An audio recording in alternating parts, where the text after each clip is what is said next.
Ladies and gentlemen, welcome to By the Horns, a Bitcoin podcast about South Africa. This evening we are joined by none other than Niel Kemp. Niel is a fellow Bredasdorper, as am I, the center of the universe. And tonight we're going to talk all about Niel's journey through being a normie, moving to becoming a kryptonite, and then finally becoming a Bitcoin maxi from I don't want to say average Joe because Niel's not an average Joe, but, we'd like to hear the story from someone who walks among us, Niel, welcome to the show. Thank you so much for having me. This is very exciting. I had to sneak the Bredasdorp thing in there. Most people don't know it, but most people don't know it, but Bredasdorp is the center of the universe. Now you know. People don't know where that is. Well, I mean, I don't want to say things about most people. Like everyone's pausing the podcast now, Googling it, zooming in like 7 times. Oh, it's that little spot right there next to the ocean. My favorite story about Bredasdorp is like how the people in the church fought so much that half of them were like, "Fuck this, we're out. We're moving 14 k's to Napier and starting our own church." Yeah, couldn't figure out where to put it, and we're like, okay, half put it there, and then 15 k's. Yeah.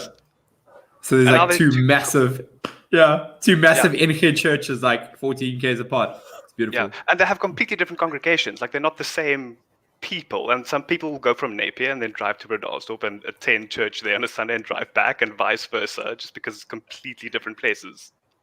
Yeah, it's bizarre, but I mean that's Bredasdorp's history for you. Another fun fact about Bredasdorp, it's kind of maybe the tech capital of the Overberg. I don't know, Caledon kind of competes there, but let's not talk about Caledon. Caledon's a shithole. I don't know enough about the tech industry to comment on that, but it's probably right up there. Not a lot of places to be the tech capital of the Overberg. Maybe Gansbaai? But is it like a Walter White running around there? All I know of Gansbaai is they have a nice bookshop, and there's a one Leon Schuster video of an old lady getting really angry about him trying to take her brandy that were like shot in the mid-90s. Yes, I remember that one. But no, Bredasdorp's a lovely place, guys. Very pretty, very nice, good schools. When the zombies descend on us, maybe it's a nice place to move a family to and live a decent life. Anyway. Yeah, out in the sticks. Lovely place for citadel. Up on the hill overlooking the cornfield, some canola, hay fever. No, there's no corn. No corn in Bredasdorp. No corn, wheat. Sorry. Yeah, wheat and canola only. Corn is they grow corn outside Caledon. Yeah, no, that's correct. Anyway, we digress. Right, guys. So, Niel, what's your story? Background story. How do we know each other? Background story. We went to school together. In Bredasdorp. Bredasdorp High School, the center of excellence, of academic excellence. I met Ricki playing hockey, basically. Like everyone in this small town knows each other, but besides that, playing hockey. But like we never spent time together. That comes years later. Matriculated there, moved to Potch for 4.5 years. That's where the cornfields come in. There I spent 4.5 years studying first financial engineering or financial mathematics, and then post-grad quantitative risk management, honors and masters. And then this sucks, I want to go back to Cape Town, and then moved to Cape Town. And I've been working for the same company for about 8.5 years now, like in the retail industry on the data side. So not really risk management in a professional capacity, more of a data science lad. So yeah, that's roughly my professional background. But that is not really what we want to discuss, is it? Well, it's good to get that. It's good to get that point across, though, because I mean, I did introduce you as a regular Joe, but not a lot of people have master's degrees in quantitative mathematics. Yes. It's a pity I don't actively work in the field, but the layer is the same. It's a base layer in statistics, and then you just apply that. But it does help me navigate the financial side of like Bitcoin and investment. So it's in that aspect, it helps me be not average in terms of knowing what is available, knowing what goes on often behind the screens, behind the curtains. They don't want you to see, know what to look out for. So yeah. Yeah. So that takes us to where you and I kind of, so obviously we knew each other at school. 10 years later, 12, 13 years later, we meet up again in 2017 in a professional capacity. I was working in the wealth management space. Niel was a client. We got chatting. We're chatting about like all types of investments and, you know, how you should, you know, look at your money. Niel's obviously one of the people who takes a keen interest in doing this stuff yourself. So, you know, we went down that road of conventional financial assets. And then I'm not sure, obviously you'd heard about Bitcoin at this point in time, but I was obviously quite keen about Bitcoin too. So my Bitcoin story starts, if you like, the first time I heard of it was 2013. There was that massive run up. It's the first time it probably hit like mainstream news. It hit that $1,100, $1,300 mark, and then it came crashing down. And I had a colleague of mine, like, we were often talking about investments and like, what about this product and that product? And his uncle, brother-in-law, someone runs a fund.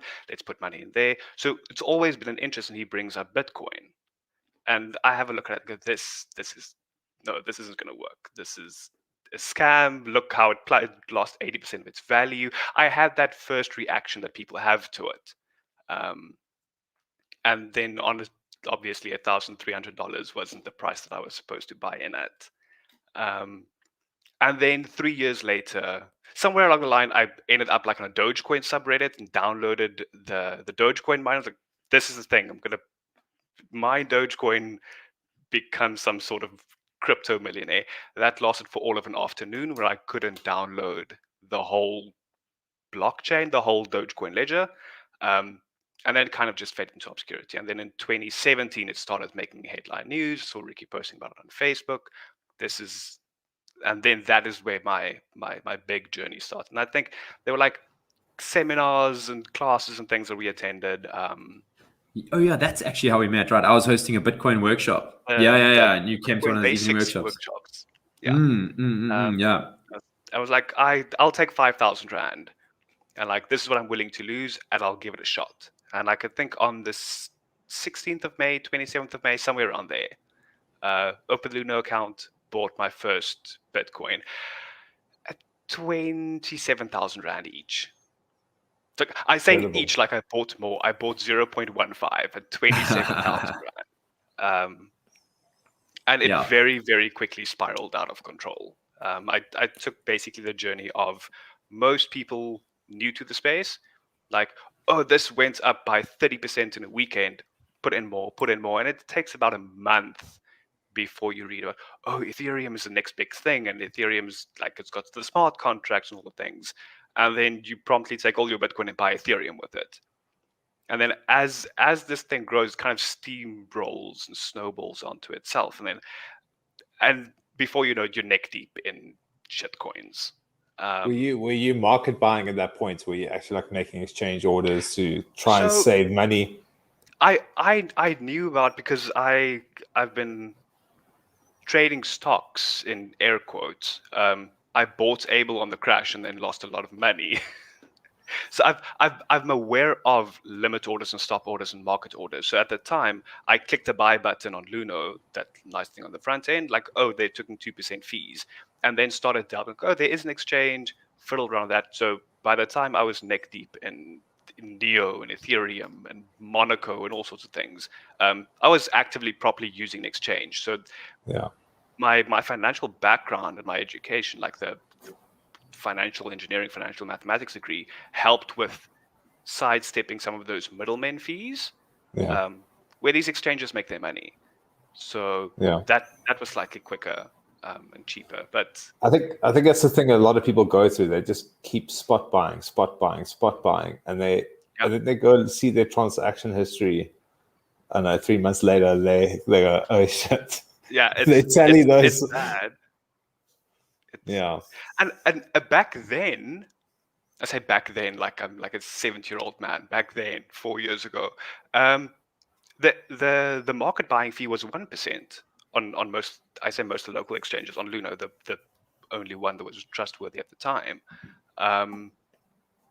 So if paying 2% for the quick buy, or like fiddling with the exchange, there wasn't such a big a gain. Now it's like 0.1%, which is almost acceptable, but it's still terrible. if you know that there are other ways and means of going about it.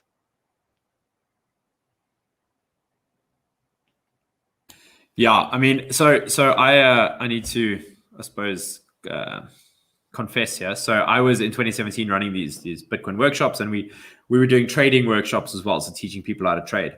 And this just, I mean, I'm going to get shamed for this now because I don't advocate trading at all anymore. But the only reason why I do this, and and nearly in the same boat now as well, is that we've been there, we've done that, we've traded, and we realized it's a futile endeavor, and it takes all of your time. Your life gets consumed by it, and you would be better off if you just held your Bitcoin. It's and before you've gone on that journey, before you have made those decisions, experienced those emotions, lost that money, gained that money, it's there's adrenaline, it's a thrill, it's excitement, it's stress, it's fear, all those emotions compounded into 15 minutes. It's bad. It's really, really bad. And after a while, like mid 2017, like mid hype 2017, around September, October, it was like eating me up from the inside. Like it's all you can think of is I have a position open, or how much is going to go up. I was waking up in the middle of the night checking the price. Full degen. No, bad. I remember I had probably like on a Wednesday afternoon. It was on the subreddit. Monaco was going to announce a partnership with Visa. Like, because back then it was the big thing. Like the first guy with a crypto credit card or like a Visa approved card, that's going to be the thing. Still waiting for the Monaco card. They've rebranded to crypto.com now, and they like some of them have a card. They've rebranded to CRO for crypto.com.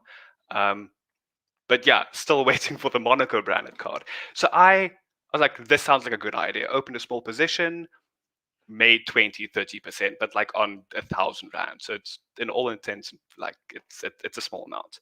Like, oh, I am the next Warren Buffett. This can only go good. Open up at the time a 0.3 Bitcoin position, which in today's money is what, 200,000 rand. Like it wasn't that bad back then. And the announcement comes out, they don't have a Visa partnership, and the thing comes crashing down, and I lose like 12,000 rand in the span of 45 minutes. Like, and 12,000 rand, it's a lot of money. It's a lot of money.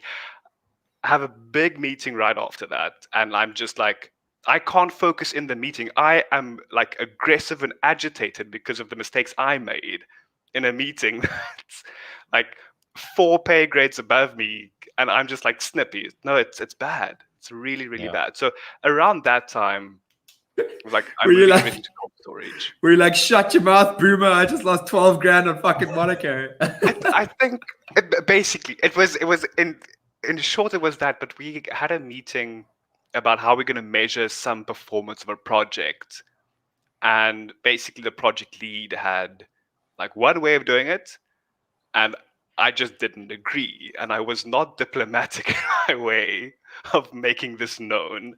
The person on the other end was very gracious, and like, we get it. I think they said, we get it that you're very passionate about this. I'm like, okay, let's go with passionate for today.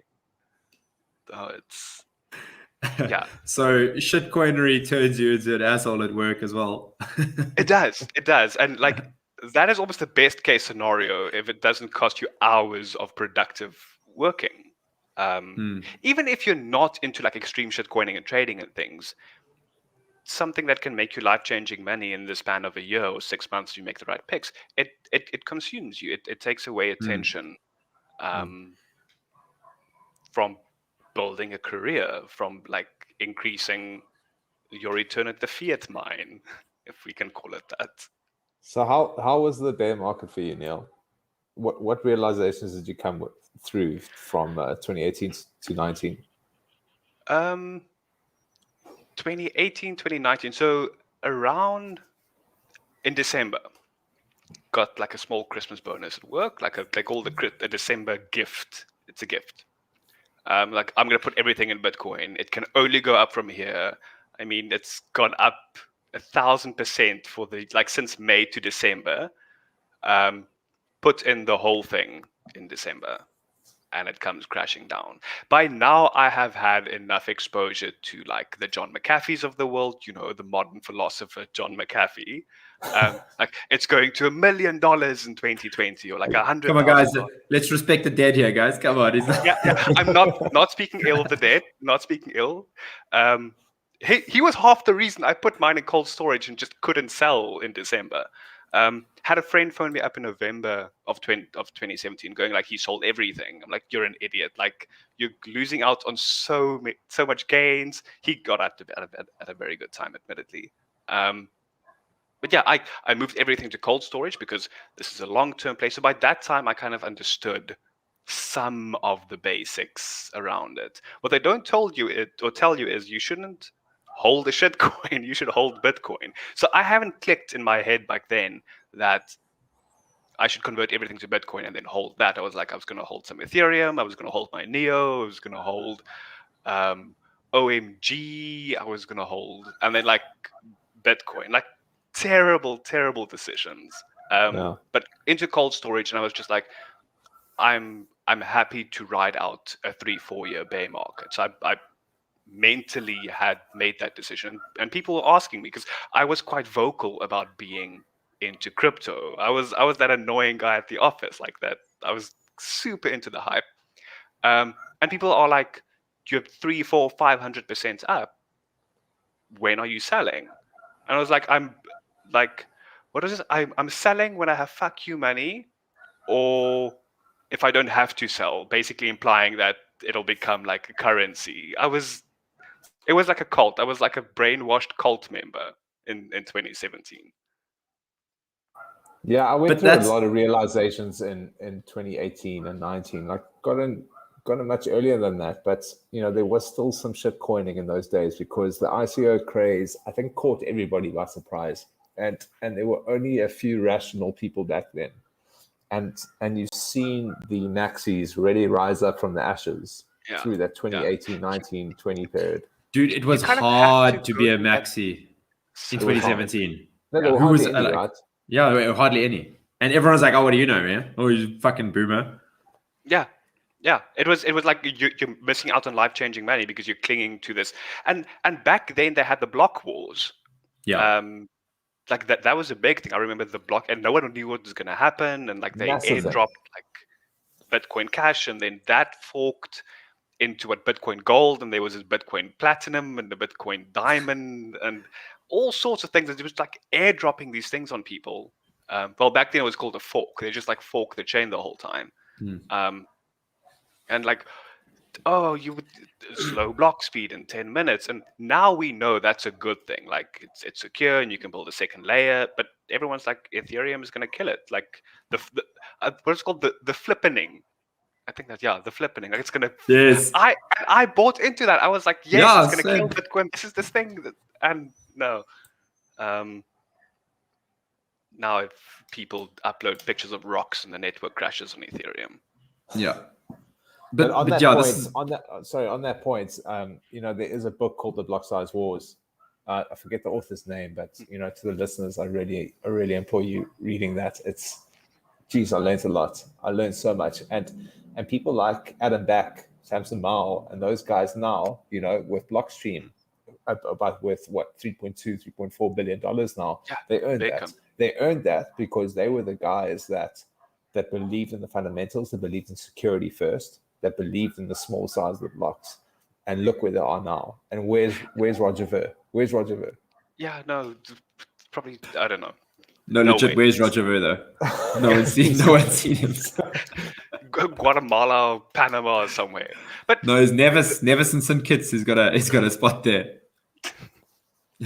But it's people like that who understood it at such a fundamental, like technical level. Like they were like, it's not going to work. If we increase the block size to 8 meg, then the man on the street can't run a node. Like no one will be able to download the ledger and run a node. Like it wasn't even about the transaction speed or the value. It was literally on a very, very, this doesn't scale the way that we believe Bitcoin is intended to scale. It centralizes it even more to like people who can afford multiple terabytes of storage to save the blockchain on or save their ledgers on.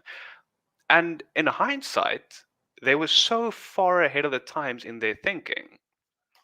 And they were just like, this not, and now we know it's they were right.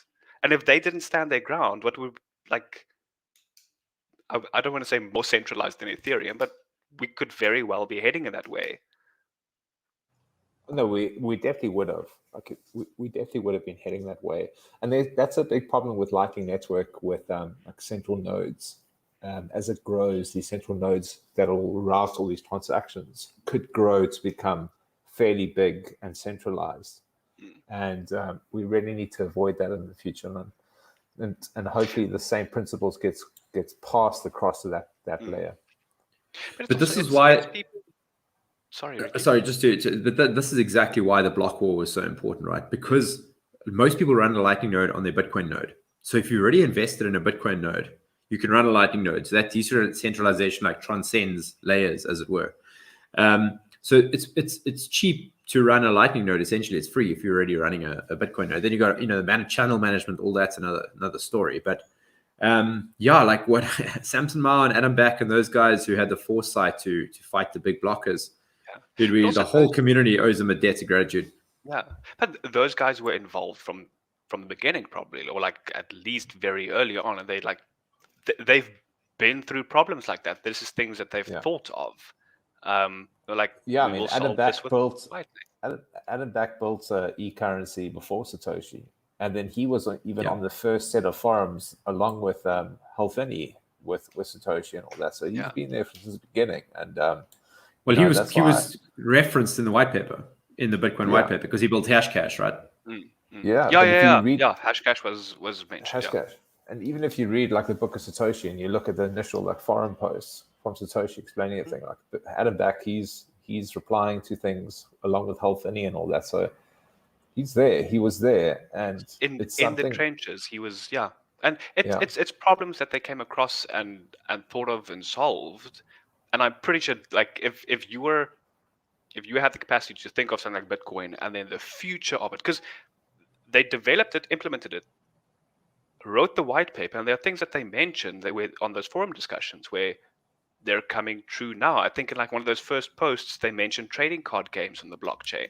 Well, it's currently not on the Bitcoin blockchain, but those concepts are happening now. Like they were visionaries of their time, and they're visionaries even now.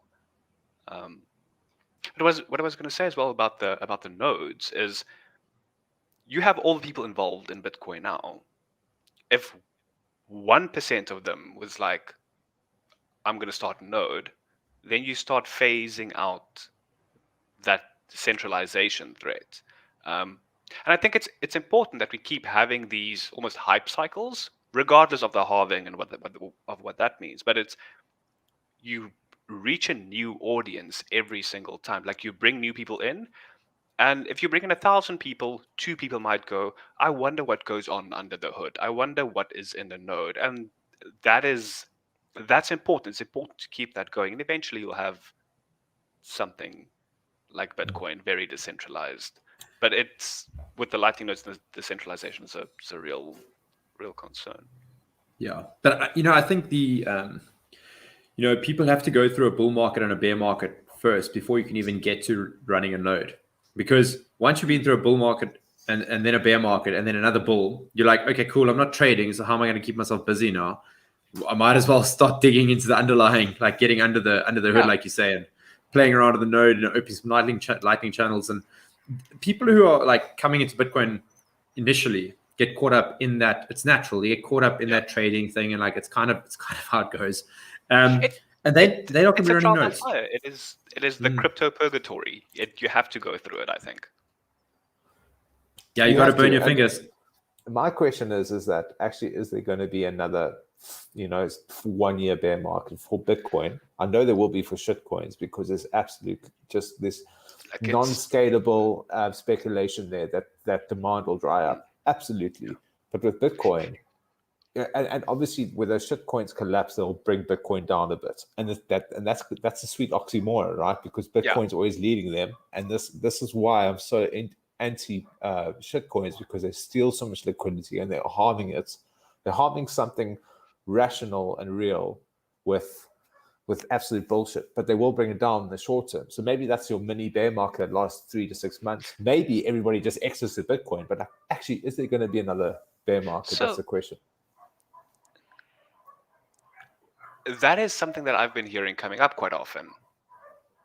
I say quite often, like in the past month, I've probably heard like that concept like 3 or 4 times. With the level of adoption we're seeing, nation states adopting Bitcoin, like now there's a lot of controversy around that and what that means, but in the long run, that is a good thing.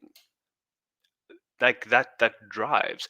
But you will always have, maybe not like 1 year 80% drops. What I think is going to become the norm is what we saw yesterday.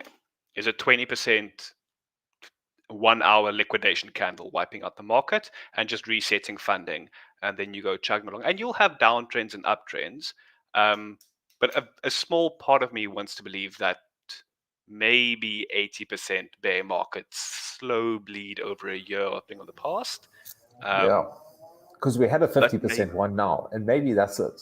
Maybe there are the 3 to 4 month mini bear markets, and then you have your 6 month bull.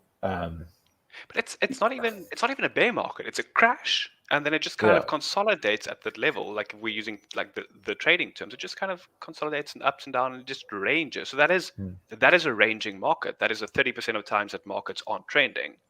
And the point of that is that if every single person believes in the stock to flow model and they believe in the 4-year cycles and all that, it means it won't come true, because markets are determined by the unknowns and the winners there, and that's what I really believe. And if that is the case, then people actually just don't know what's going to happen in the next few years, and this is why you just got to hold for the long term and just stop worrying. The main thing underpinning the stock to flow model, besides the consistency of the future production being known, we know what the Bitcoin issuance is it relies on a constant growth in adoption, if I'm not mistaken. So there's a few variables, and Plan B boils it down to its consistent issuance, and we know what the market cap is. And then that's based on the theory of gold and how gold is priced. But if you drive adoption quicker than the S2F model or the SFX model accounts for, you're going to blow it out of the water. But yes, as soon as people start expecting that to happen, you're going to overshoot or undershoot it. But I think what's going to happen, or what might happen, is people just wait for a bear market indefinitely, and by waiting for the bottom of the bear market, there's not a bottom for 1.5 years or 2 years, just because people don't want to jump in and start buying and pushing the price up. So it is like, can we predict it at this stage? But and the biggest factor that everybody needs to keep remembering is that the price of Bitcoin is determined on exchanges, and year on year there's less and less total percentage of Bitcoin liquidity on exchanges. So people are just holding Bitcoin in cold storage, but the DJ and traders are determining the price on exchanges, and that's what you're seeing, and that's why you do see those 10 to 20% drops, because of the extension on their side, and they are degenerates. No, it is like how Ethereum had $700 million of liquidation in an hour yesterday. That is people over leveraging and being a degenerate. And while we allow 125% leverage over 125x, so 1,250% leverage to people who don't know what they're doing, quite honestly, in like 80% of the cases, you're going to have events like this. And it's sad because people lose real money. People lose life savings. But you have to learn. As jy dom is, moet jy kak. Yeah, 100%. I mean, how the fuck else are you going to learn? From someone telling you. I mean, sure, that's one way, but most people don't learn that way. They learn through experience. it's also what the Dunning-Kruger effect. Like, you think you know better.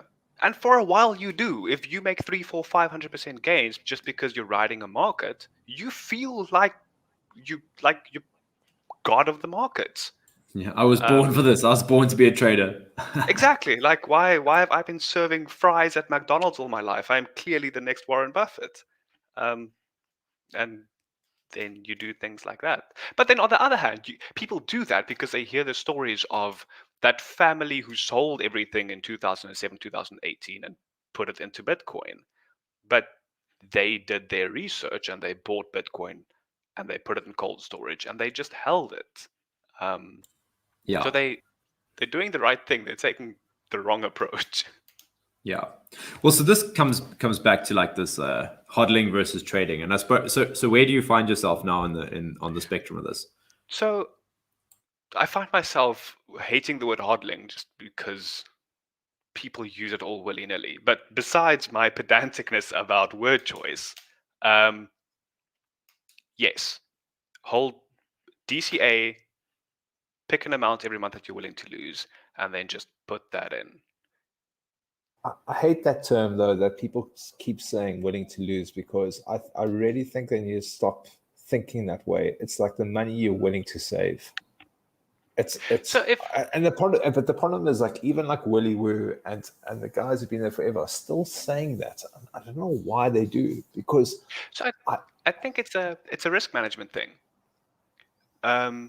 Because people are so prone to just dump in a lot of money and wreck their life savings. If you are a first timer, and let's assume they actually listen to the advice and don't go and take out a home loan and drop that into crypto at 20 times leverage or whatever.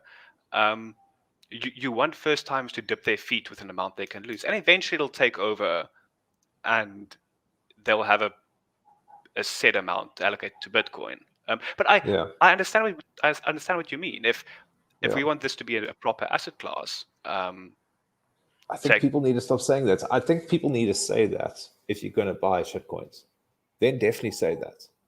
That is a very good point. If you want to go and gamble, because like Ricki was asking, like, most of mine is holding, and every month you DCA and you put some into holding. Yeah. But every now and then you get the urge to go and spin the wheel. Like, you want to go and play a hand at the blackjack table. You want to pull the arm of the bandit. So then I'll take 500 Rand, 1,000 Rand, what I'm willing to lose, and throw it in a shitcoin. And if it goes tits up, it goes tits up. If I make 500 Rand to it, like, but yes, I agree with you, Brandon, that is something that where you have to go, I'm willing to lose that. I think, but again, people need to understand why, because we've just had China ban Bitcoin completely, and we've just had 50% loss of hash rate. We've had a whole country with actual infrastructure of Bitcoin just ban it completely, and it's still surviving. It's showing it's actually grown from strength to strength from that. But your shit coins and the architecture around that and the teams around that, they haven't been tested. They have not been stress tested, and they're going to be, because governments will clamp down on them. 100% certain about that. Especially with all these lawsuits that like XRP and Ripple are involved in, and I saw Coinbase is another one with the SEC potentially. So if you pick up 50% of your hash rate and you move it, like you take it offline for 3 months and you move it, and nothing happens to your network, that has to count for something. It's just like, you can't pick up 50% of the Ethereum network and move. How are people going to trade their pet rocks? I think the difference here is conviction, right? You can build conviction in something over time if it remains static. So Bitcoin is extremely conservative. It still does the same thing. Every 10 minutes, a block is mined, regardless if 50% of the hash power comes offline because China's attacked it. But you can't say the same for any other shitcoins, and that's where conviction is built. So Brandon, when you say, look, putting money into Bitcoin is money you're willing to save every month, that's the way the three of us look at it, because we've been through this, we've built that conviction over time. But people who don't have the conviction, new entrants to the market, they still have to take the approach of money I'm willing to lose because they're not completely sold on it yet. They're still, for them, it's still a speculative investment. Whereas for us, well, Niel, I don't know if I'm speaking for you here, but for Brandon and I, if Bitcoin doesn't work, I believe the world is fucked. It's like our last chance because that means central banking is won. Well, I'm most definitely fucked. Well, yes, yeah. Personally, I'll be fucked as well if Bitcoin doesn't our work. worlds are most definitely on fire then. But I agree with you. Like if the social media we consume is driving one narrative or the other, like your government institutions are just like control, more control, more control. But we're seeing it with Australia. That is insane what's happening in Australia, and it's actually quite scary what's going on there. And what's even more scary is that you have an entire country, and I'm talking very general about a country I'm not living in and don't know a lot about, but people just seem to let it happen. Like some of them are cheering it on and just like, yes, govern me harder, daddy. The funny, I mean, I say funny, it's ironic, but so many people left South Africa to go to Australia because they fear South Africa is going to collapse and all the bad things are going to happen. They go to Australia and it just becomes a police state around them. It's I'm laughing. So I've got family, we all have family there because every South African pretty much his family has gone to Australia. And now they're all locked in their houses with the fucking army parading around the streets outside. And what's those quarantine camps where they build... Like I've seen the post. I'm not sure how true it is. I'm really hoping it's some guy taking photos of an internment camp in North Korea and posting it as something in Australia, but it seems fairly credible. No, it's for real. But they didn't build them overnight. They were built as mining camps initially. So the infrastructure was already there. But they follow on up. There's quarantine camps for people who don't want to stay at home, basically. But the camps, whenever you're putting people in camps, nothing good comes from that. Like unless you actually go camping. Yeah. And then no one's putting you in a camp. You're putting yourself in a camp. Yeah, but and it's a decentralized camp. If you're going into a centralized camp, I mean, I don't want to bring up the examples from the Second World War, but we all know how this ends, Yeah, like we all know what the underlying theme of this is and the intention of it. But like it's also very good or very easy to go or kind of convince yourself that but everyone knows what happened in the Second World War, and surely a modern day government and society won't head that way again. And then very slowly we have been heading that way. And like, when do you say it's too much? Like once all the doors have been welded onto your house, and you have an app that you have to provide a photo to show that you're indoors. No, there will be a point of critical mass. I mean, even Brazil, you saw yesterday about hundreds of thousands of people on Copacabana Beach, even with the military fighting.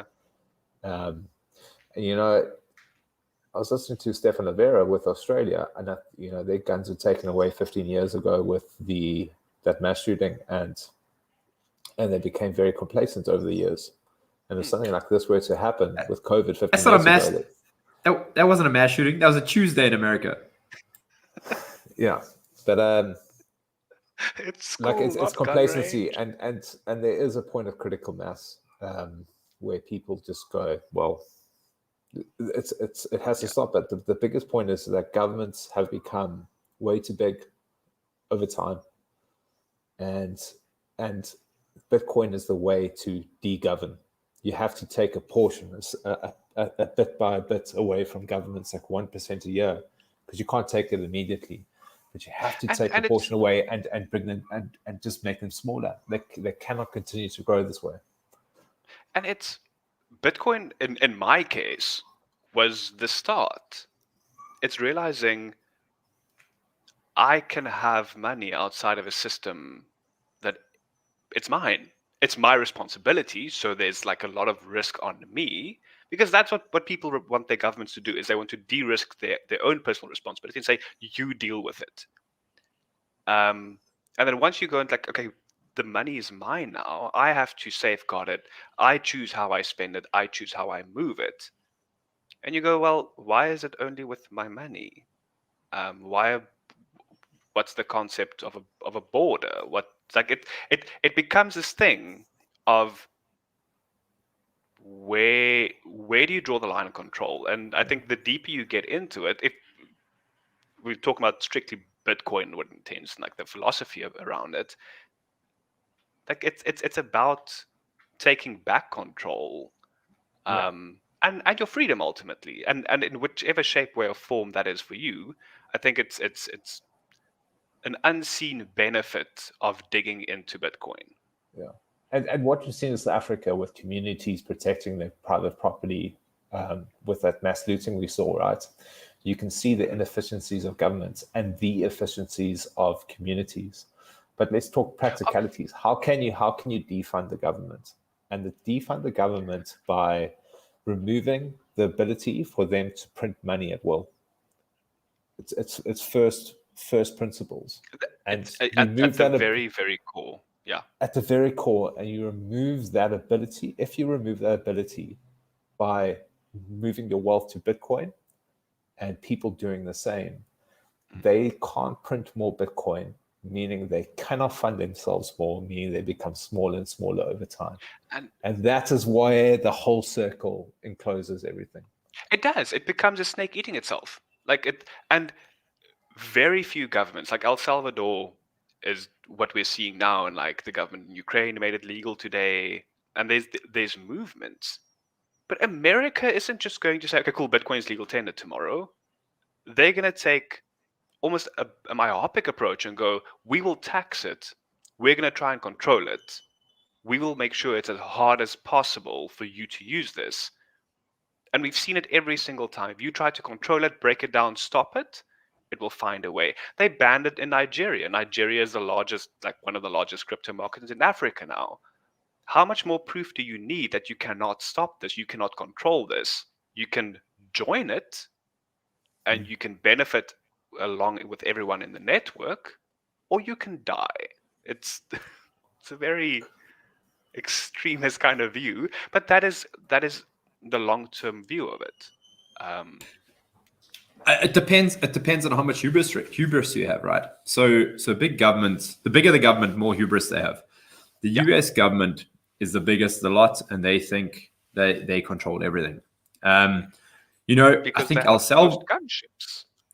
Well, yes, they short quite a few. They had a few more a couple of months ago. Now they donated those. It's a tax write-off. Yeah, exactly.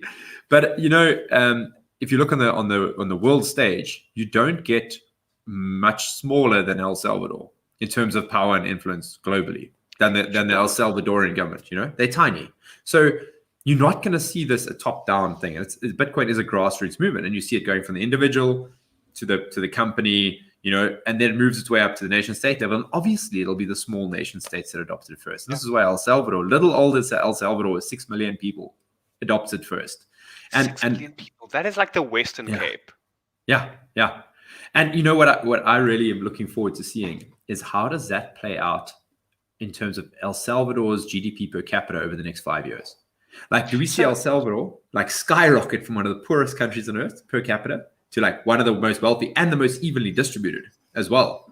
But there will be more countries. There will be more countries within the next 5 years, and we don't have to wait for that point, because FOMO is the most powerful drug on this planet. And other countries will happen. Especially on, and people look at South American, Latin American countries, and go oh, it's a shithole. Oh, it's cocaine, and it's drugs, and it's murder and prostitution, and it's where you go to avoid your taxes or get away from the police or whatever. But I haven't heard any bad things yet, except maybe the murder part. The rest of the thing sounds pretty good. Where's the bad things? But it's people who have a drive to improve their standard of living, who want to, if you're not ruled by some ridiculous dictator, there's a drive there. And if you go and say, oh, my neighbor's doing so well by doing XYZ, they are gonna copy it. And it becomes, like Brandon said, it becomes a FOMO thing to do the best that they can possibly do for the constituents. And I think when the El Salvador news came out, if they just use Bitcoin to replace remittances, so if they just do all the remittances through Bitcoin and not through Western Union or whatever the hell people use, I think that adds $400 million to their GDP. Like, I'm not sure exactly of the number, but it is something like 10% of their GDP that you don't pay. Yeah, it's huge. To some American company, actually. Yeah, and who's next? It's going to be another poor country, right? It's going to be another poor country that's got nothing else to lose, really. What have they got to lose but their chains? El Salvador is literally on the American fiat system, experiencing all the inflation of the American US dollar, none of the upside. It's the countries. It'll be the countries that are on the dollar because they have the inability to print currency, like South Africa, or countries with their own currency won't do that first. They'll never. No. So watch out for the countries who use the dollar. They're going to come because those are the guys that have nothing to lose, and they can't print themselves on debt. It's going to suck for them short term if you go with all the conspiracy theories of the IMF crashed the Bitcoin price yesterday or whatever. But in the next 5 years, we've seen the cycles. We know how it goes. If you I don't think just changing your balance sheet, your treasury to Bitcoin is just a magical switch you flick. But if it gets people thinking about it, if it gets people talking about it, if you can limit your spending a bit, like if you can still run a prudent government, you just change your unit of accounting in 5 years, you're going to be ahead. You're not going to have the South African government stealing 500 billion rand and then just changing that to Bitcoin and then you're fine in 5 years. But if you have good intentions.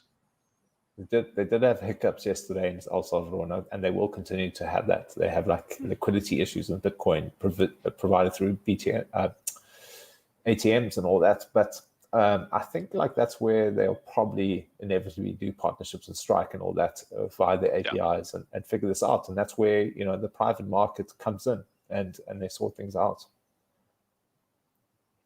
Yeah, and they'll sort things out real fast. I mean, we know Jack Mollers has been advising President Bukele, and it's not just going to be Strike. It's going to be all of the Bitcoin companies are going to be there because now everyone accepts Bitcoin, right? So all of a sudden, all the issues and all the headaches you have for running a Bitcoin company in a fiat world go away. It becomes a lot easier. From us, from Bitvice perspective, the fiat on-ramps are a pain in the ass. If you can now start offering products and services in Bitcoin to people who already have Bitcoin, it just becomes so much easier. So you're going to see a boom there. As soon as it's legal tender, because currently, if we were just to spend Bitcoin now in South Africa, there would be a tax event. As the laws are currently written. So if I want to go and buy a car or a new couch with Bitcoin, that counts as a taxable event. In some interpretations of regulation, because those regulations aren't clear cut and decided upon, but they have shown that they intend that to be a taxable event. You're trading an asset for another asset. If it's legal tender, there's no taxable event. If you held on for 10 years and you're a baller and you're rolling in the Bitcoin, go and spend it. Welcome. Yeah, and also people, there's indirect effects from this as well. There's going to be a lot of fintech innovation, I think. And Jack Mollers has really alluded to that because right now, I'm working with a big bank and the largest payment scheme in the world. And there's two different systems, and to try and integrate your system into both, it takes you a year. And this is the same thing for every single fintech, and there's just this issue with these different systems. But now, you got these people working on one interoperable system, who could just plug in that with open source code ready, so 80% of it's already done. They utilize that built-in front end done, and now they can start. Imagine building a plug and play financial system. This is what they're doing. That's what they're doing. And exactly. That's where you're going to see real innovation. That's where you see GDP growth. It's not about people saying, it is, but that's where you actually see job creation and GDP growth and all those wonderful things. So Innovation. it's also, we are looking at this with like the most rose-colored, optimistic tinted lenses imaginable.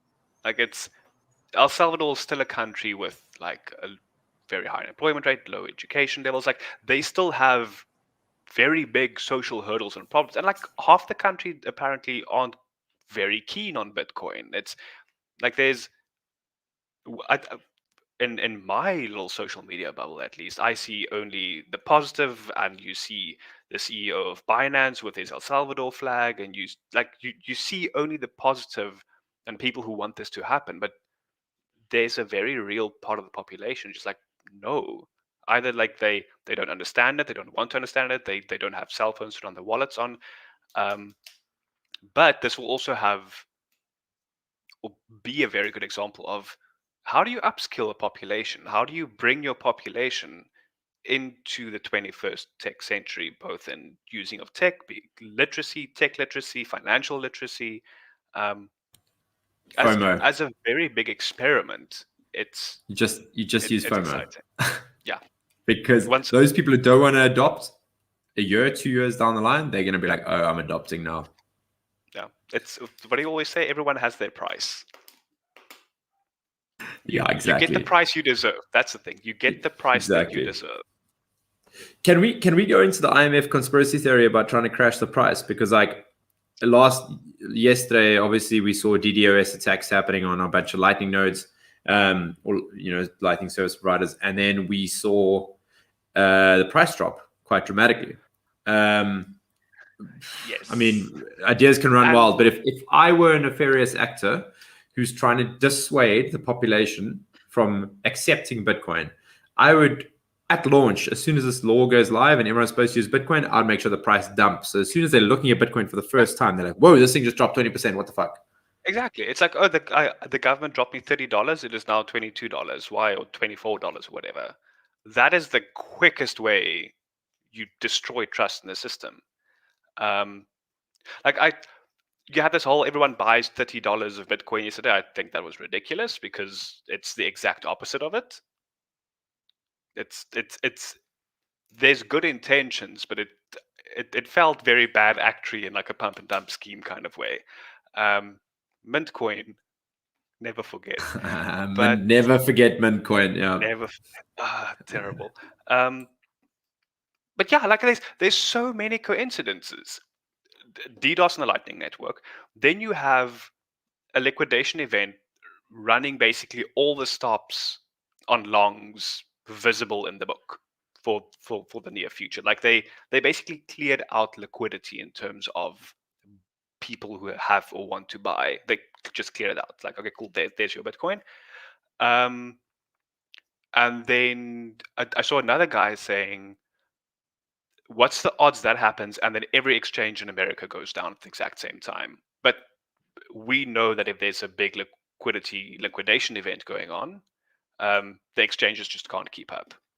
I think FTX was the only one that had some sort of uptime or usability. The rest just shut down. Binance went complete. Like, no, we can't. Yeah. But I think that is tacking on to it. Exchanges just go down. Like, those liquidation engines take time to unwind all the positions. Yeah. But yeah, DDoS on the Lightning Network, as well as the immediate drop out of nowhere. And maybe there were signs. Maybe there were things to look at. I just didn't see them. I don't know of them. Yeah. Yeah. I mean, the joy of this whole thing is, though, like, let's say you're a nefarious actor and you are trying to do dumping. So you got to sell to make, to make this happen. And there's a bunch of fanatical hodlers who are like, cool, price dip. You can only, you run out of Bitcoin to do that with, right? You can't just keep doing this ad infinitum. And if you do, you got to get more money. You buy more to do it. Yeah, you got to buy more at a higher price. So you get less Bitcoin. So the effect of you being able to do it gets less and less over time because those damn fucking pesky hodlers, those fucking maxis will just keep buying. Yeah. And the maxis and the Bitcoin hodlers are all highly intelligent, highly skilled, good fiat miners who make good money in real life as well. And they're just like, sweet, I got a stable job. I'll just keep buying. And they're just DCA. Then they're just buying up your liquidity. So it's a game of diminishing returns if you're trying to be nefarious about it. Unless you control a money printer, in which case you're just creating inflation for everyone else to do it. And once again, you pass it. all their wealth, the hodlers. Yeah, it's a very weird self-inflicted wealth transfer. It's like I'm trying to undermine your system, and I'm actually just strengthening it. And infrastructurally, I would like to say that strengthening it too, right? Because all the Lightning nodes are like, okay, well, we're not going to let that happen again. Yeah, people are actively looking into it. Like we cannot Yeah. have this happen. Like we cannot claim to be the L2 layer on Bitcoin, and then something like this happens. There are people who have vested interests. Again, that free market thing. We're gonna go and improve it. And you know, like how we want things to work. And with how Lightning works, like, so I was looked at what Elizabeth Stark said yesterday, and she was like, we don't see any like DDoS attacks being as like directly nefarious, whatever. But even if it was, doesn't matter because the system is decentralized. So you're looking at, let's say, Chivo or Bitcoin Beach or any of these wallets. They just say, hey guys, we need some inbound liquidity. Please open a channel to us. So me and Brandon can open a channel from our Lightning node straight to them, to Bitcoin Beach, and provide inbound liquidity. So it's just you fighting against the cyber hornets, bro, and good fucking luck. You know, if you're a central bank, you can't control that. You're fighting against a decentralized army, and we know you can't beat a couple of goat farmers in Afghanistan or a couple of rice farmers in Vietnam. Good luck trying to fight the cyber hornets. How? But they've You're already, gonna send a $5 million missile. They've already found ways to, split payments across different channels. So only if there's not enough liquidity via some node, they split those and find liquidity. So they are automating these things, and never bet against the human ingenuity. And this is why I'm not worried at all about Lightning Network, because they're just going to keep automating. And every single payment is going to find a way from A to B, no matter what. Yeah. The technological innovation of fight or flight, and these are people who have shown that they are willing to fight. Like, they're not going to run away from it. This is something they vehemently believe, whether it's because they want to make a buck out of it or because they believe they can fight the system, and they're doing it. Props for them. Or both. Yeah. Or both. Yeah, quite often, if you fight the system successfully, there's a buck in it. Welcome to the military-industrial Bitcoin complex, bro. Like, you got a bunch of guys who want to make a lot of money out of fighting you, and they fucking will love doing it, And they're the smartest people in the world. Yeah, and they have more experience at it. And by now they are very rich. These guys have got real fuck you money. I saw another guy saying today, like, why are we allowing? Because I think Elizabeth Warren also, or with the whole ACC and Coinbase thing, is like, why are we allowing these people to bully us? We have enough money to just buy them, either buy them or put in our own people, which is like playing. It goes back to principles, guys. So you got Vitalik with a 70% pre-mine who just pumps his marketing schemes and changes protocols whenever he wants, and then you got Satoshi who built this thing, and he's technically like in the top 10 richest people in the world right now, and he still hasn't cashed out any one Bitcoin. If he were alive, and you got the top-down structure and those principles which you want to believe and follow. And that's why with Satoshi's followers, as you call them, it sounds a bit religious, but they don't give a fuck about money. They don't care about money. They care about principles. Okay, but on this point, I would like to raise this thesis that I have: Bitcoin is a cult. I'm totally at peace with that, but it's a religion. It's a religion. But you know why I'm an atheist, right? And it's actually only religion I follow because there's no central figure.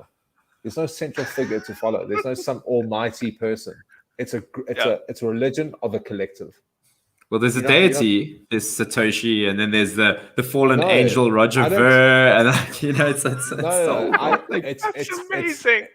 It's the hundreds of thousands of visible and non-visible nodes around the world, and the people following it. That's the religion together without any central figure. And that's why I've always had a problem with religion and following some authority.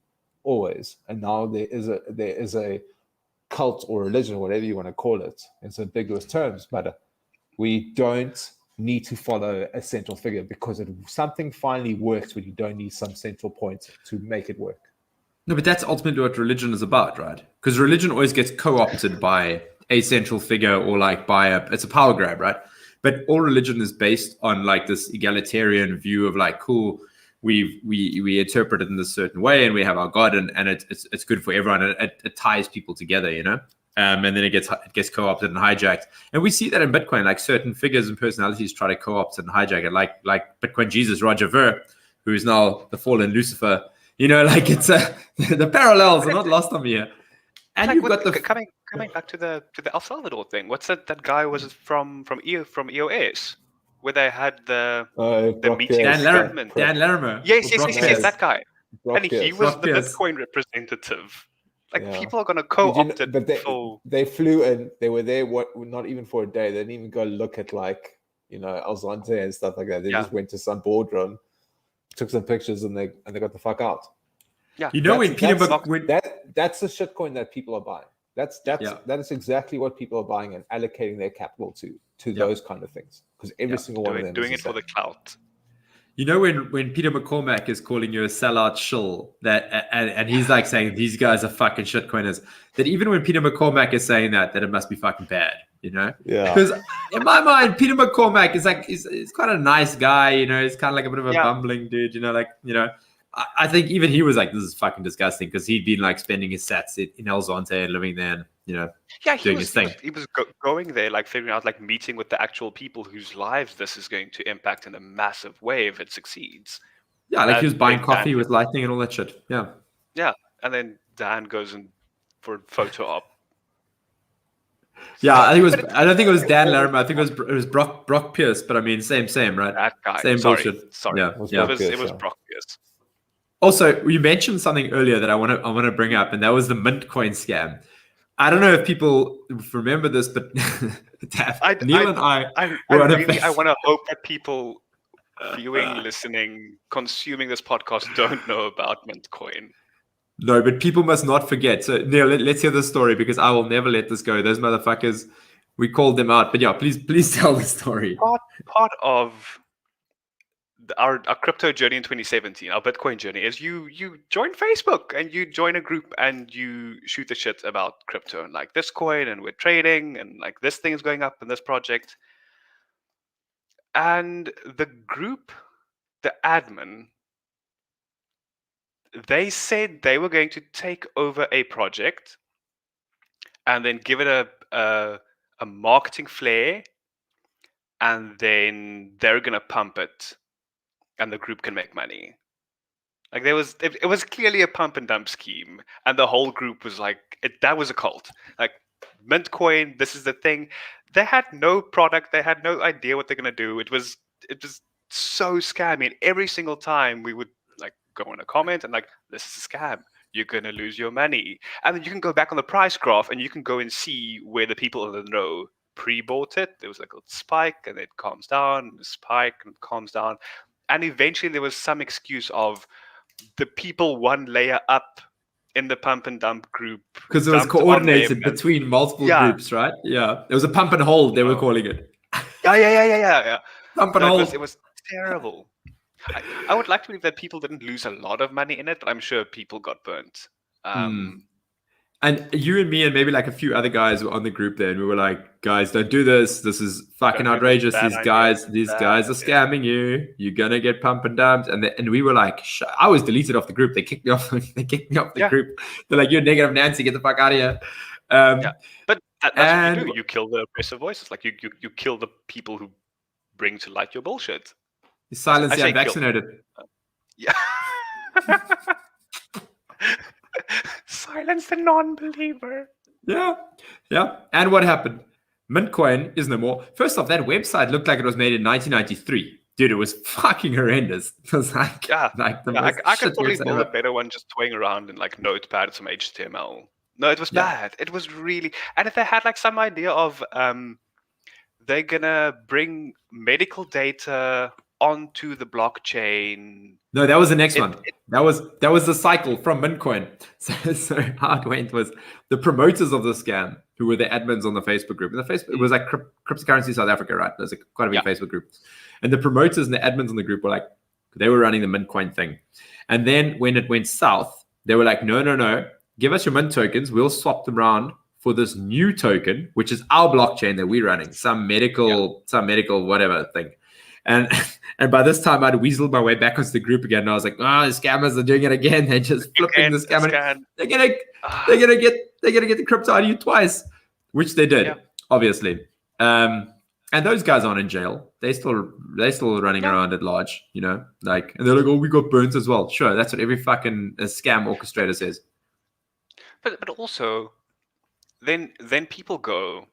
So it's funny now. It's funny in hindsight, and it was ridiculous seeing it happen in real time. Yeah. But then so many people, the topic of Bitcoin will come up at a braai. Like eventually, someone hears you're into it, and then it's like, oh, but it's a scam.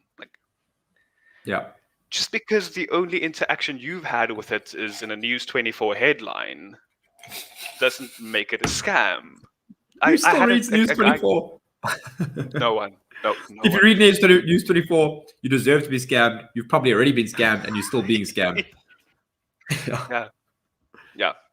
The other one that they always use is, criminals use it. It's used for criminals, and I'm like, what about all the crime? Did money laundering start in 2010? Like, how did they launder money before Bitcoin? And so I went on to... Why would you not want to use that technology if it's available to you? Why would you actively want your government in your money? Yeah. So I went on to the chain analysis. They're like the main government bro chain analytics company, right? I went on to the chain analysis site and I looked at their latest reports. And there's a section there called risk. And you go to the bottom, it shows you how much Bitcoin is used in known illicit activity. It's 0.3% of all transactions, according to chain analysis. And obviously, it's in their best interest to be like, it's higher than that, because they want to make it seem like they're really required. 0.3% of transactions. But why would people use Bitcoin? Why would people use Bitcoin to launder money when it's the most transparent ledger on this planet? Because they don't know what they're talking about. Yeah. So it's just a FUD piece, like criminals use it. Like, I mean, if 0.3% is the baseline, what percentage of rands are used in scams or illicit activity, right? Much more than that. Tell you what, I mean, I pay my taxes, that's much more than 0.3%. Paying taxes is a scam, confirmed. But no, it's true. Like, it's... Yeah. People are assigning things to Bitcoins. Like, all we want is financial sovereignty. Like, just let me handle my money, keep the government out of it. Now I'm taking responsibility for drug dealers. I'm taking responsibility for scammers. I'm taking responsibility for boiling the oceans. I'm predicting it. I'm predicting it now. Anti-vaxxer and Bitcoin are going to meet, and it's going to be like Bitcoin is the preferred currency of anti-vaxxers. You heard it here first, guys. It's coming. So the next FUD piece is coming. Right-wingers, anti-vaxxers all use Bitcoin. No, because I can see that happening. 100%, bro. It's predictable. Adrian Basson is salivating over it already. Yeah. If you had a comment section, you just in the comments now. Oh. Okay, let's change gears quickly here. We've talked a lot about Bitcoin. Can we just delve into... This has turned into the average South African braai. Speaking of which, you're in Cape Town. All the other guys who are watching this are in Cape Town. We're going to have a Bitcoin braai soon for all the Cape Townians. Yeah. We're Definitely. Still doing it at 69.42. Yeah. If you want to bring vegetables to the braai, you can fuck off. No chicken. So what I want to get into here, last week we had Matt the Niel on. Niel, you know Matt as well. And we were talking about conventional financial products, right? So what is your take on conventional financial products now that you're a Bitcoiner? How does this fit in? What's your thoughts on it? My very, very simple thoughts is, but I could be putting this money into Bitcoin. That is currently how I evaluate every single investment decision that I have to make, is this could be going into Bitcoin. That being said, I think the barriers to entry into good financial products are actually extremely high. People are democratizing it. People like easy equities make it very easy to trade stocks. But then what stocks do you trade? How do I analyze a stock? So it's very good at getting people to that first step. And that is just if they open up front and they want to give you easy access. The other half of it is predatory. It's people like every second week there's an article of you're not saving enough for retirement, get an RA. Don't look at the 4.5% fees. Those will go away with time. It's so they're using all these scare tactics to get people into products that are terrible for them, at least from my point of view. And then just regardless of the return on the product, because if we look at RA growth in South Africa over the past 5 to 10 years, it's been horrid. Now you're locked into a product that doesn't allow you to move your money. And I've been putting money into a retirement annuity until early 2000s, or 2020. And then that new regulation came out that said, if like, first of all, it was the prescribed assets. The technical, that's the thing, Yeah. prescribed assets.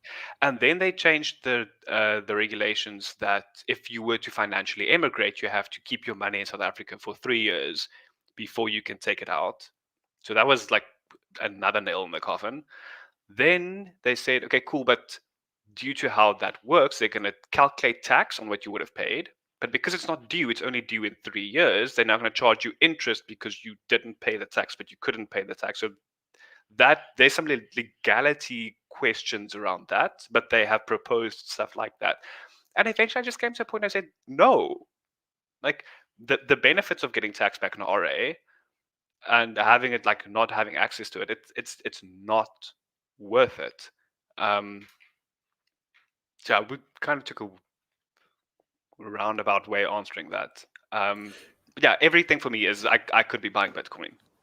I think with these funds and RAs and all these different types of investment vehicles, they're going to bring Bitcoin onto them eventually, undoubtedly. And these investment managers, whoever they are, and structures they provide, because they offer Bitcoin in there, that these investment managers or investment firms will hold Bitcoin, and you'll get the alpha out of that in your returns, because maybe it'll be a small portion of some unit trust or something like that. But through that, what you're going to see is it's going to be much harder and harder to custody Bitcoin yourself. This is where the attack comes, and how they enclose and enwrap, like they'll be able to hold Bitcoin on your behalf, and that's how it's going to become politicized and regulated, that only these investment managers can hold Bitcoin, and you can't hold Bitcoin yourself, and they can only provide it that way. That's kind of my thesis on what's going to happen. Only anti-vaxxers hold their own Bitcoin. Adrian is furiously scribbling, like foaming at the mouth headlines for the next week. He's like, this is good shit. I'm writing this down. This is good. I'm going to sign, like, check out the shit next week as well. So we've been seeing some of that happening with I think some of the banks in America like only offering it to their wealthy clients. So there's already like a matter of exclusion there. But I don't think so. I hope I'm optimistic in that sense that it doesn't get to that point where it gets politicized to a point where they say no, you can't self custody it. And if they try to do that, it's going to go very, very badly because people are just like, why? So either they're going to shut down the on ramps. How are they going to enforce it? You know, exactly. But I'm saying that they'll do it subtly in a way that they don't harm people or offend people. They go, this is the way it's supposed to be. This is the way it's supposed to be. We hold it on your behalf. Just like exchanges have normalized that, guys. Yeah. People actually don't understand what the fuck is going on when they keep Bitcoin in exchanges. Like 80% of people, 90% of people, they just don't understand. And that's the thing. They're just going to normalize it. Yeah.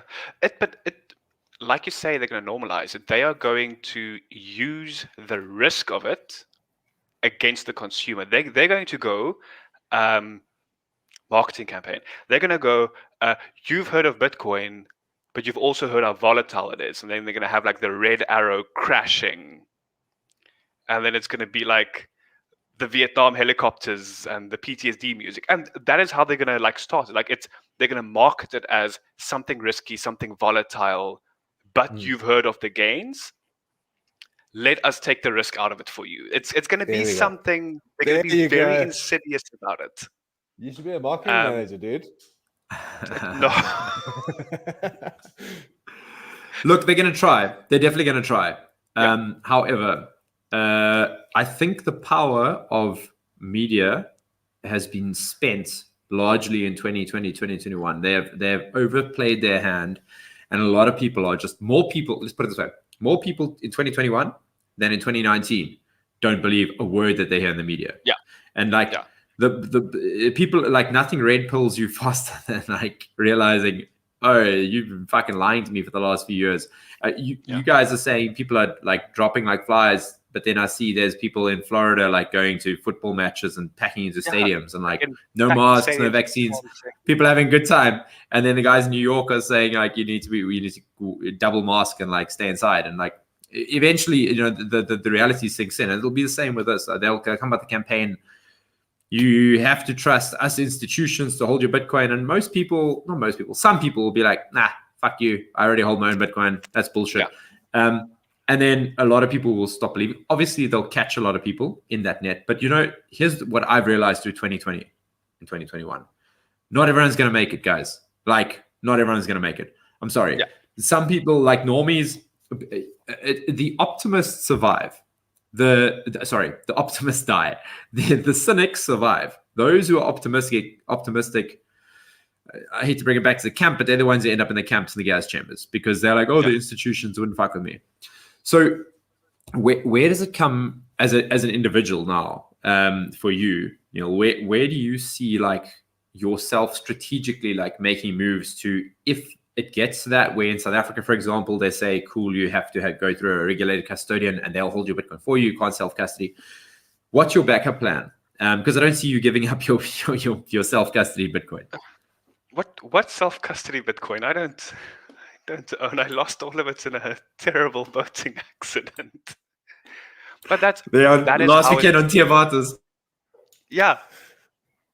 On a drive by cold storage wallet rond. But like that is how people are going to go about it. They're just going to say, what Bitcoin? There's unless they just move it off an exchange to their wallet, and then SARS go to which wallet was that, and they go check the wallet. Yeah. Yeah, they can check the wallet, but you can check the wallet, but you can't prove you have the private keys. But still, you do need to coin join. You do need to increase your privacy. Yeah. Yeah. So luckily there are ways and means of doing that. But get it off an exchange, get it on a cold wallet. Memorize your passphrase if you have to. Yeah. But I mean more, so next week we've got Katie the Russian coming on to talk about Plan B passports. So like alternate options, so you can play jurisdictional arbitrage. What's your thoughts on like getting a foreign passport in a tax haven, for example? I'm in the very fortunate position that I have, via ancestry, access to an offshore, to a British passport, and I'm in the process of applying for that. Every fucking time I have an Afrikaans person on the show and they have a British passport and I don't, it fucking enrages me. Who do you think like colonized South Africa? Like the colonizers have to come from somewhere. But like I'm English and I don't have a British passport. It's fucking bullshit. Terrible colonizer, you. That's why you have a British fiance, Ricky. Yeah. There you go. Have to. But it's still a 5-year. And I've got to go live in Bide Island for 5 years before I can get that passport. So it's no. So yes, I'm in the process of attempting to get that if I can stomach the admin and home affairs, and if they don't lose the paperwork halfway through. But yes, and like eventually, like it's good to have the option. Like my fiance and myself, like we are discussing like way 2, 3 years, 5 years, like so there's definitely that discussion going on. But if it's running away in brackets. That's. I don't think that's the way to go about it. It has to be going after opportunities. And I think for us currently, the opportunities overseas, long term, are just better. I will most definitely keep my eye open for like somewhere that is lighter on the crypto taxes and regulations. Portugal. Where like perhaps they don't tax it as hard, perhaps there's no taxes. That's definitely like a top of mind thing. I don't have nearly enough money to consider Plan B passport yet. Hopefully, if we hit that $1 or $5 million a coin, that's a different thing. But also, I don't think that's a thing that a lot of people do. People, or most people don't. Either they go to Mauritius, shout out Magnus Haystack, like shuffling people in there, or they just like, I'll get a job overseas and move over. And also, like, how many South Africans can afford those kind of passports now? Yeah. So because the cheapest is Vanuatu. I mean, it sounds romantic, but you're going to be there for a week. You're going to be over it. Yeah, but I mean, Vanuatu sounds like some sort of medication as well. So yeah, and a lot of these places are like, you're not going to have the standard of living you're having here. Yes, we're basically living in prisons. Yes, the government shit. Yes, the power's off. To an extent, you can minimize the effects of that. You can join a neighborhood watch. You can grow your own food. You can take your water and your electricity off grid. There's ways and means of doing that. Can move to Bredasdorp. You can move to Bredasdorp, yes. And that is definitely an option. I think that is something that if you have the means, consider that. Especially now where we're working from home. I haven't been in the office 5 times in the past year and a half.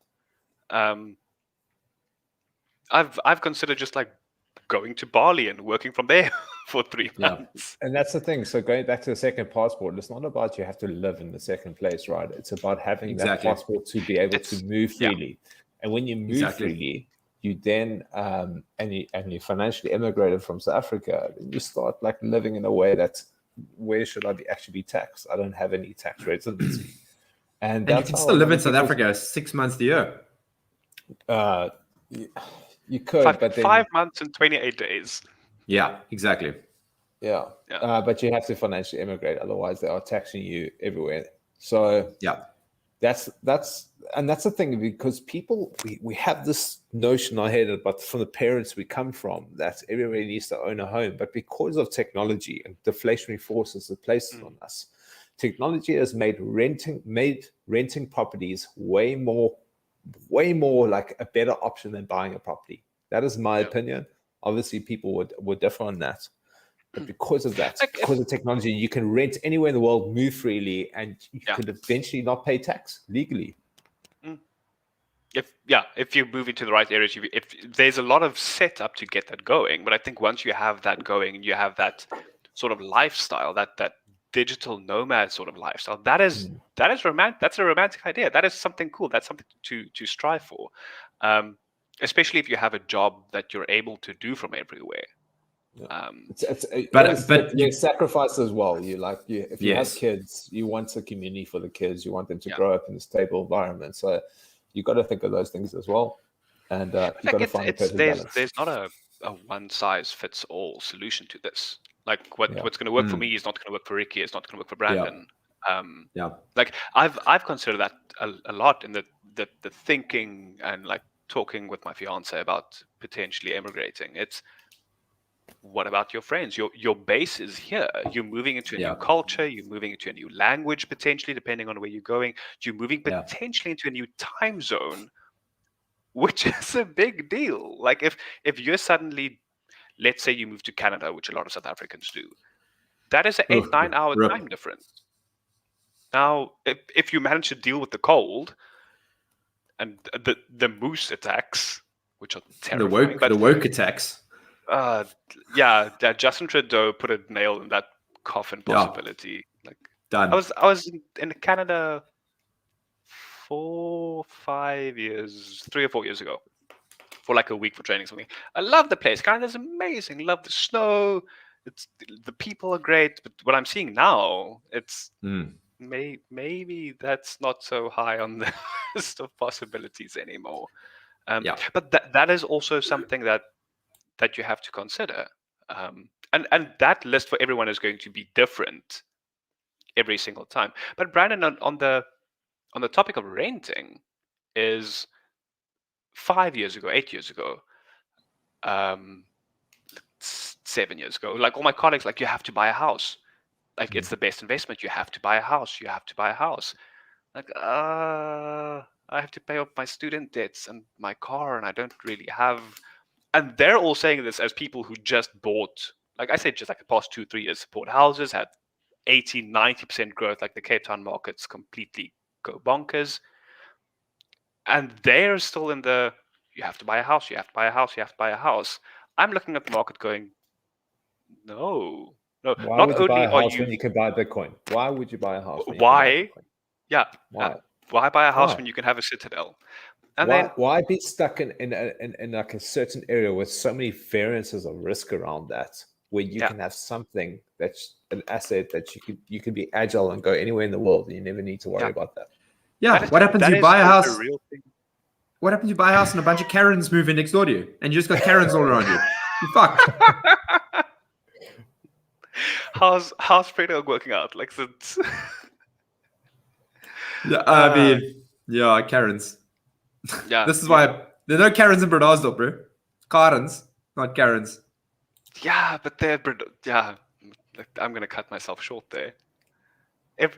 Every place has their people.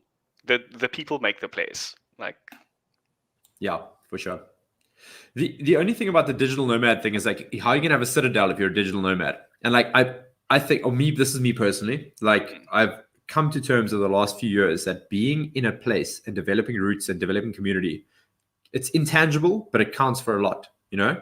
And like, whenever you go overseas, I mean, all of us have traveled, and you live abroad for a few months or a year or whatever, you start longing for home. And it's because of the culture and the community and the roots and the things you put down. And that counts for something, you know?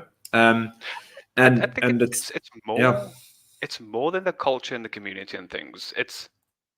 It's a sense of known. It's like, I know these people. It is expected, it is safe, which probably is community and family and culture and things. But above all of that makes it known that, like, I can be vulnerable, I can be myself, I don't have to worry about, like, impressing these new people and building up a friend base.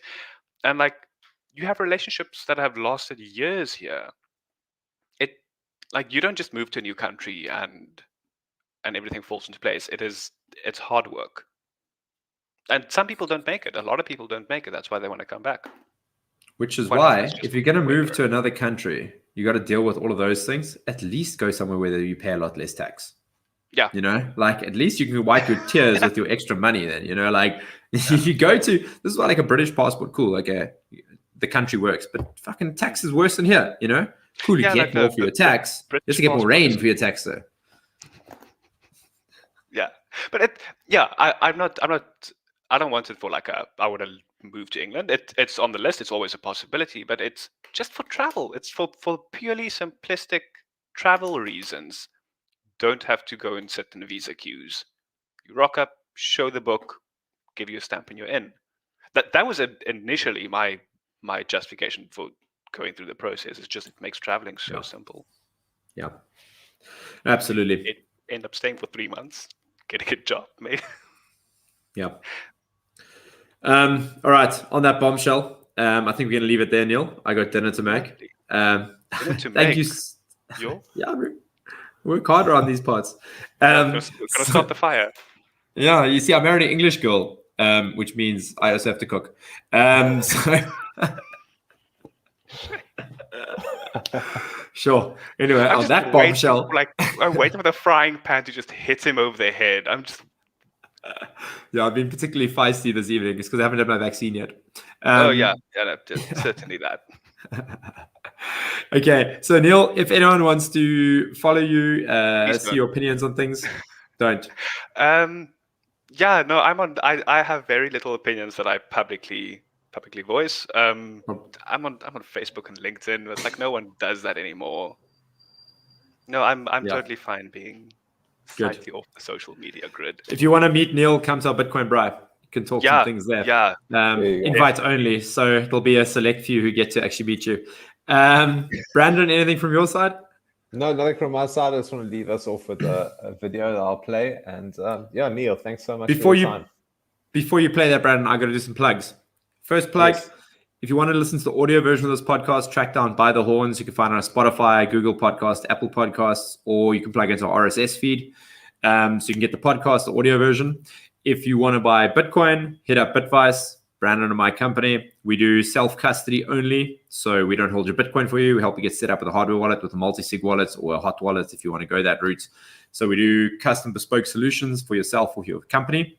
And we are bringing out I know we've been harping on about this for a while, but the SAT stacker is coming, guys. Promise you it's coming. We're busy doing we're doing the tech and the integration at the moment. We're very excited. And a fresh new website. Hey, Brandon? Yeah, it's out there, and I mean, I think people have been waiting patiently to dollar cost average every month. We're going to bring it to you weekly, bi-monthly, or monthly.